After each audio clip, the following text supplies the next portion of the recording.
Today we have a lot of animals. Let's learn their names one by one. The first one is a zebra. This is a zebra.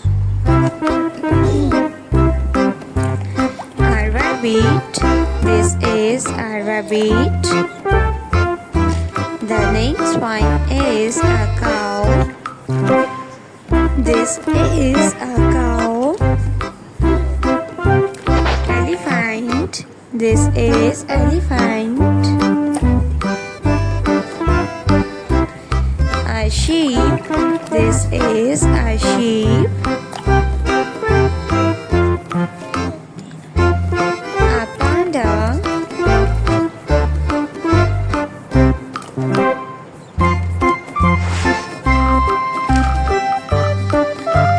A camel. This is a camel.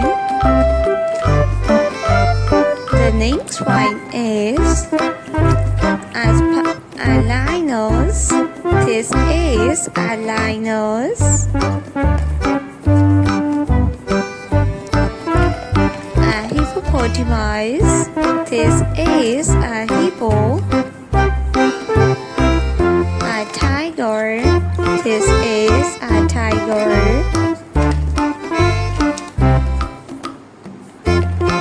A horse. This is a horse.